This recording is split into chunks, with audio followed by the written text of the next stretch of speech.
जब 2014 के अंदर सरकार बनाई थी, दृश्य देख करके बहुत ही पीड़ा भी होती थी, अचंभा भी होता था कि हमारे जो बुजुर्ग हैं पेंशन के लिए उनको कैसे भटकना पड़ता है। दरखास्त लिखवाते हैं, फिर किसी दफ्तर जाते हैं, उनकी फाइल, उनका दस्तावेज तैयार होता है, महीनों महीने घूमते रहते हैं, लेकिन उनको पेंशन बनकर नहीं देती थी। व्यवस्था बड़ी जटिल थी।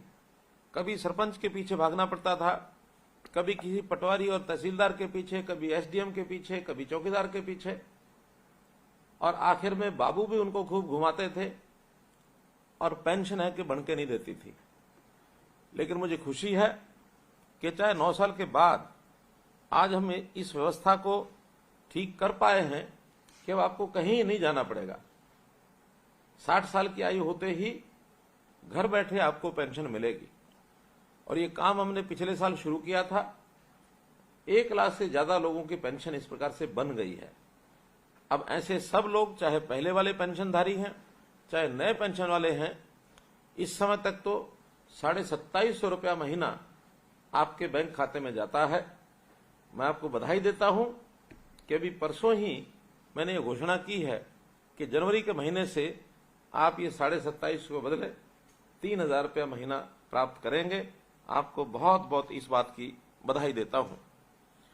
भाइयों बहनों, जब ये 9 साल पहले उस दौर में मैंने देखा, बहुत से लोग पेंशन के पात्र होते थे, उनको मिलती थी, जो पात्र नहीं होते थे वो भी ले जाते थे, और बहुत से पात्र लोगों को भी मिल नहीं पाती थी। इसलिए हमने इस सारी व्यवस्था को ठीक करने के लिए जो एक कार्यक्रम किया, एक पोर्टल बनाया, परिवार पहचान पत्र, और इस पोर्टल के माध्यम से अब हर व्यक्ति का, प्रदेश के हर नागरिक का डाटा हमारे पास है। उसके परिवार का डाटा, उसका व्यवसाय क्या है, उसकी आय क्या है, आमदन क्या है, उसकी आयु क्या है, उम्र क्या है।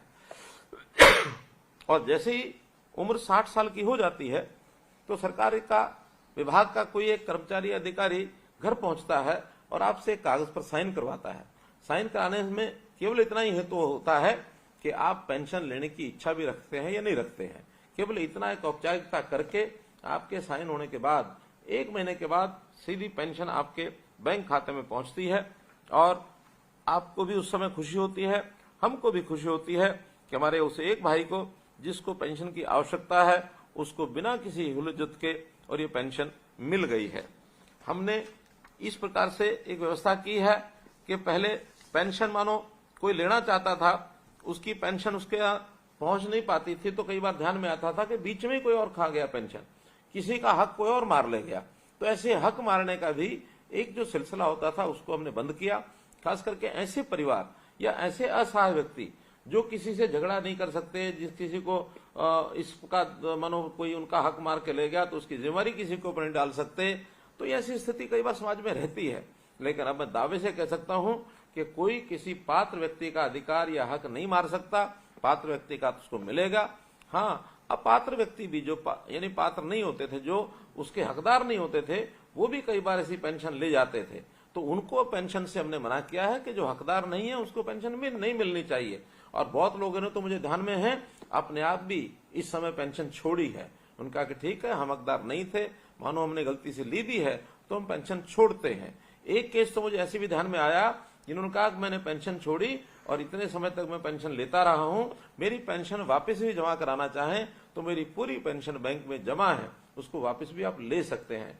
ऐसे सज्जन पुरुष भी इस अभियान के अंदर हमको मिले हैं।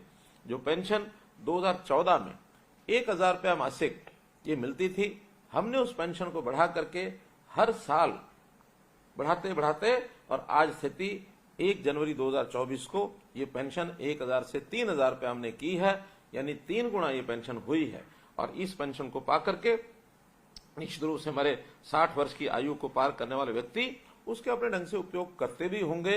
कहीं कोई बेटी आ गई घर में, कोई परिवार के अंदर आवश्यकता है, बच्चों को कुछ सहायता करनी है, अपने आप को खर्च के लिए उसको आवश्यकता है, तो सब खर्च करते हैं ताकि वो किसी के ऊपर अवलंबित न रहें, किसी के ऊपर निर्भर न रहें और अपना सिस्टम जो है ठीक से चला पाए। अब अगर मैं पेंशन की बात करूं तो जितने भी लोग पेंशन ले रहे हैं उसमें हमारे बुजुर्ग बंधु तो है ही हैं, जिनकी आयु 60 साल से ऊपर है और जिनकी आय अपनी और अपनी पत्नी की अर्थात दोनों की आय मिलाकर के 3 लाख रुपए से कम है, ये सब बंधु तो ले ही रहे हैं। लेकिन दुर्भाग्य से बहुत हमारी बहनें विधवा हो जाती रही हैं, उनको भी पेंशन का प्रावधान हमने किया है। कुछ बीमारियां ऐसी होती हैं, लाइलाज बीमारियां, उन लोगों को भी हम ये देते हैं। दिव्यांग बंधु जो अपना ठीक से काम नहीं कर सकते हैं उनको ये पेंशन मिलती है और अब तो एक घोषणा मैंने की है, बहुत शीघ्र उनको योजना ये मिलने शुरू हो जाएगी पेंशन। जो हमारे विधुर बंधु हैं जिनकी आयु 40 वर्ष से पार हो गई है, जिनकी पत्नी का देहांत हो गया, उनको भी ये पेंशन हम दे रहे हैं। और ऐसे ही जिन बंधुओं की 45 साल तक शादी नहीं हुई, 45 साल के होने के बाद उनको भी ये जो पेंशन है हम उपलब्ध कराएंगे, ताकि समाज में एक सम्मान के साथ वो लोग भी रह सके, जी सके। ऐसे कुल मिलाकर 30 लाख लोगों को अब ये जो पेंशन है हर महीने ये जाती है। और जनवरी 2024 में अगर मैं 3,000 रुपये प्रति व्यक्ति का हिसाब लगाऊं तो 900 करोड़ रुपया प्रति माह हमारा सामाजिक पेंशन लगभग ये साल का 10,000 करोड़ रुपए से भी ऊपर बनता है, जो किसी और प्रदेश में इतनी पेंशन नहीं है। हरियाणा एकमात्र ऐसा प्रदेश है जो इस सीमा तक अपनी जो पेंशन है वो बढ़ाकर लेकर के गए हैं। न केवल पेंशन बल्कि गरीब लोगों को मिलने वाले और भी लाभ, जैसे मानो बीपीएल परिवार हैं, तो बीपीएल परिवारों का हम जानते हैं कि पहले कभी एक बार सूची सरकार बनवाती थी, वर्षों तक उस सूची में नाम नहीं जुड़ पाते थे। हमने बीच में एक बार बहुत प्रयत्न करने के बाद और 1 लाख नए राशन कार्ड बनाए थे। बहुत तरह की कठिनाइयां उस समय हमको आई थी, क्योंकि हम भी आखिर सरकारी कर्मचारी और बाबुओं से काम लेते हैं, लेकिन कठिनाइयां बहुत पैदा होती हैं। लेकिन हमने जब परिवार पहचान पत्र बनाया और एक ही घोषणा की कि अभी तक बीपीएल की जो आय सीमा है वो 1,20,000 रुपया साल की है, हमने उसको बढ़ा करके 1,80,000 कर दिया। और जैसे ही 1,80,000 किया तो ये जो बीपीएल के परिवार हैं ये एकदम डबल से भी ज्यादा और ये हुए हैं। तो उन बीपीएल के परिवारों को ऑटोमेटिकली अपने आप राशन का कार्ड उनका बन जाता है, राशन की सुविधा ऐसे सब लोगों को मिल जाती है। और इसी प्रकार आयुष्मान भारत प्रधानमंत्री जी ने जो घोषणा की कि 5 लाख रुपया प्रति परिवार, यदि कोई परिवार में बीमार हो जाता है, किसी का इलाज लंबा चलता है, किसी को कोई एक्सीडेंट हुआ है, कोई ऑपरेशन कराना पड़ता है, तो ऐसे परिवार के सब सदस्यों का मिलाकर 5 लाख रुपए वार्षिक इलाज का पैसा ये सरकार खर्च करती है। ये एक बहुत बड़ी सुविधा अपने गरीब परिवारों को, बीपीएल के परिवारों को मिली। लेकिन इतना मिलने के बाद भी, क्योंकि बीपीएल परिवारों की जो सूची थी वो 2011 में बनी थी, हमने उसके बाद नई योजना बनाकर और यही लाभ चिरायु योजना के अंतर्गत भी हरियाणा सरकार से शुरू की गई, आय बढ़ाई। जो लोग उसके बाद भी गरीब लोग हो गए थे उनको सूची में जोड़ा, तो ये 15 लाख परिवार की बजाय ये लगभग 29 लाख परिवार ये उसके बाद हो गए। और अभी जब और आगे बढ़ते हुए कुछ लोग उसमें से रह गए थे, उन सबको हमने चिन्हित किया। कई परिवार मानो विभाजित होकर के 1 से 2 बन गए, 1 से 3 बन गए। आखिर ये 13 साल की अवधि में समाज के अंदर परिवर्तन बहुत हुआ। तो अभी 2 दिन पहले ही हमने और 14 लाख परिवारों को चिरायु हरियाणा के अंतर्गत जोड़ करके अब ये सूची कुल मिलाकर के 40 लाख परिवार ऐसे हो गए हैं। 1.5 करोड़ से ऊपर लोग ऐसे हैं जिनको इसका लाभ मिलेगा। सबके कार्ड धीरे धीरे बन रहे हैं। 80 लाख लोगों के कार्ड बन चुके हैं। शेष लोगों के कार्ड अब एक एक स्थान पर जाकर हमारे लोग ये बना रहे हैं। तो इस प्रकार से एक बहुत बड़ी योजना चिरायु हरियाणा आयुष्मान भारत, इसकी भी हमारी जो है बनी है, जिसका लाभ आप सब लोग उठा रहे हैं। परिवार पहचान पत्र में न केवल इतना ही है कि जिससे कोई हमारी ओल्ड एज पेंशन अथवा आयुष्मान भारत अथवा राशन कार्ड, इन्हीं का नहीं तो 397 सेवाएं और योजनाएं ऐसी हैं जो आयुष्मान भारत, जो परिवार पहचान पत्र बनने के बाद घर बैठे आपको उसका लाभ होता है। अब यदि किसी व्यक्ति को अपना जन्म तिथि प्रमाण पत्र चाहिए, 1 क्लिक से मिलता है। किसी व्यक्ति को अपना बैकवर्ड क्लास का सर्टिफिकेट चाहिए, 1 क्लिक से मिलता है। किसी व्यक्ति को अपनी जमीन की फर्द चाहिए, 1 क्लिक से मिलती है। यानी इतनी सुविधाएं उसके साथ जोड़ी हैं, अब दर दर न भटकना पड़ता है, न चक्कर काटने पड़ते हैं। हर व्यक्ति को इसका लाभ मिला है। हमारे विपक्षी बंधु बहुत शोर मचाते थे कि पोर्टल ऐसे बना दिए हैं, लोग जो है पोर्टल में पिस गए हैं। मेरा कहना है ये पोर्टल ही ऐसी चीज है कि हर चीज सुविधाजनक तरीके से बिना उनका खर्च किए, बिना उनका समय लगाए, बिना भागदौड़ किए घर बैठे मिलता है। और मुझे संतोष है इस बात का कि जो हमारे विपक्ष के लोग इस पोर्टल को बहुत बड़ी बड़ी गालियां देते थे, पोर्टल खत्म करेंगे, पोर्टल हटा देंगे, अब आखिरकार वही मान गए हैं कि नहीं, पोर्टल है तो अच्छी चीज, इसमें यदि कोई कमी होगी तो उसको दूर करेंगे। मित्रों, कमी तो हर चीज में रह ही सकती है। आखिर कोई नई चीज जब लागू की जाती है तो उसके अंदर स्वाभाविक है छोटी बड़ी कमी रहती है। हमने उन कमियों को दूर करना शुरू किया है और लगभग 2 लाख से 2.5 लाख ऐसे परिवार थे 70 लाख में से जिन्होंने कुछ कमियां बताई। हमने प्राय सब ठीक कर दी हैं। अब तो कोई कमी होती है उसको तुरंत वो लोग ऑनलाइन उसको दर्ज करते हैं, रजिस्टर कराते हैं और हमारे लोग उसको तुरंत जाकर के सर्वे करके उसको ठीक करते हैं। किसी की इनकम गलत लिखी गई है उसको हम ठीक करते हैं, परिवार के सदस्यों की संख्या गलत लिखी गई उसको ठीक करते हैं, पता गलत लिखा गया उसको हम ठीक करते हैं, नाम अथवा पति पिता का नाम अथवा किसी के और किसी सदस्य का नाम गलत लिखा जाता है उसको हम ठीक कर देते हैं। तो ये सब चीजें ठीक करने के लिए हम लगातार कर रहे हैं। हर वर्ष जो परिवर्तन उसमें होने होते हैं, चाहे व्यवसाय का परिवर्तन है, चाहे उसकी आय का परिवर्तन है, इस प्रकार के सब परिवर्तन उसके अंदर डाले जाते हैं। यदि व्यक्ति एक स्थान से दूसरे स्थान पर चला जाता है, दर्ज करते ही तुरंत उसको बदल देते हैं। तो इस प्रकार की ये परिवार पहचान पत्र की जो सुविधा है, ये एक बड़ी सुविधा और ये लोगों को सबको दी है। आपके लिए एक और खुशी की सूचना, ये मैंने जो 2 दिन पहले करनाल के अंदर जो सम्मेलन महासम्मेलन हुआ था, अंत्योदय महासम्मेलन, उसमें घोषणा की थी कि ऐसी बड़ी आयु के लोग, 60 वर्ष से ऊपर की आयु के लोग और बीपीएल के परिवार, इन लोगों को मुख्यमंत्री तीर्थ यात्रा योजना ये बनाई गई है।